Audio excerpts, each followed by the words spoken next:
dementia researcher with a blog and a rating.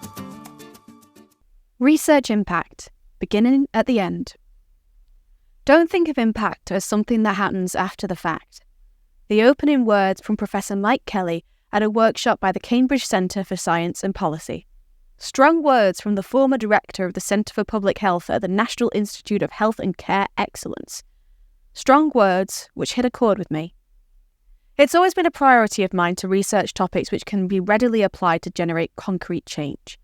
The reason I steered early on into clinical research was because I could clearly see the route from the science in my unit to everyday impact for the people in my life. Yet when I published my first paper last year, I couldn't help but feel it disappeared into the void. I was so excited the day it was released, but quickly found a sense of disappointment as I realised nothing had really changed. It felt a bit like no one cared except me. I didn't see the impact. We know as academics that instant reward is not part of our job. It takes months, years, sometimes even decades to complete a research cycle from inception to publication. We're well versed in the art of waiting. And part of what allows me to patiently wait is the belief that when my research does go out into the world, it will mean something to someone. It might inspire another research study which will highlight a new treatment option. It might detail a new method that can be used to explore a range of previously untapped research questions. It might even be cited and contribute towards my ever-important and currently negligible impact factor. It might. It might not. That uncertainty bothers me. The truth is that I don't know the direct pipeline which will lead to my research impacting the everyday. Even if it leads to the identification of a new drug to treat dementia, what happens next?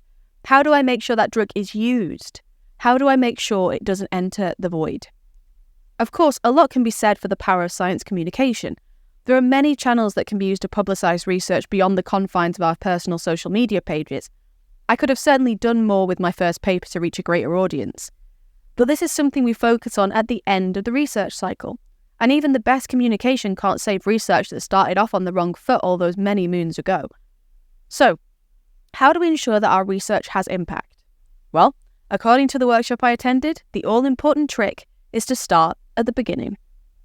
Step 1. NICE recommendations for research. If you're not familiar with NICE, they're an organisation which aims to synthesise evidence into sets of guidelines that inform clinical practice. From abdominal aortic aneurysms to zanubrutinib, their guidelines seem to cover just about everything the medical world can conjure. Thousands of clinical recommendations, including those for dementia. And every time a report is written and evidence synthesised, they also write a list of recommendations for future research to address current gaps in these guidelines. Not only that, but they're now partnered with NIHR to provide funding for researchers seeking to address these unanswered questions. I'm baffled that it has taken me this long to find a ready-made list of research questions which have an inbuilt pipeline to impact our health services. And from discussions at the workshop, it seems to be the case that most researchers are unaware this resource exists. With that in mind, I truly recommend finding out more at the following address. Step 2. Get involved in policy. I know that established researchers in my field are invited to consult on policy decisions. What I did not know is that even as a young dementia researcher, I am able to contribute.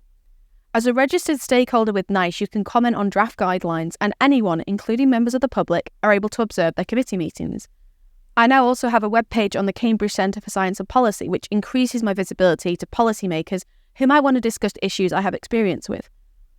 As an early career researcher, I often think that impact is something that will come later on in my academic journey when I know more and I can do more. But recently I've realised that I already know quite a lot. I know that the brain weighs about the same as a small chicken. I know that reference managers are the key to life itself. I even know that a gingerbread house will, on average, last 18 hours before self-destructing, at least from personal experience. I also do quite a lot already. I'm aware that there's a lot of growing still to do in my career, but I also know that one of the best ways to facilitate this growth is exposure to new ideas. Getting involved with policy early on in your career can help you recognise the types of evidence and the nature of the research that has the biggest impact, so you can try to replicate that success yourself. And you can learn more about getting involved here. Step 3. Talk to people. Science communication is one of my greatest passions, but similarly to impact, I always thought of public engagement as something that comes at the end of a research journey. In reality, to bring impact to the beginning of a research cycle is to bring public involvement too. Throughout study inception, ethics protocols, data pipelines, and beyond, asking patients and carers what they want and need from research is possibly the best way to ensure your research has impact. Let's leave those ivory towers solidly in the past, both because their construction would be an ecological disaster, but also because it's not beneficial to our research. Research culture has a role to play here too, ensuring we reward scientists for achievements other than publishing in high-impact journals. This is where schemes like the Hidden Ref come into their own, trying to broaden the idea of success in research beyond just our papers. So, how do we ensure our research has impact? The billion-dollar question. For me, the answer is to work smarter, not harder. Use available resources to identify gaps in current evidence that informs clinical guidelines. Get involved in policy spheres so you can learn what types of evidence are the most useful in the rooms where decisions are made.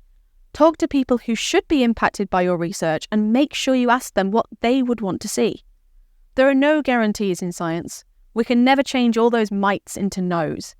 But the conversation still needs to be had. Impact isn't just at the end. Thank you for listening. Join the Dementia Research bloggers and share your own views.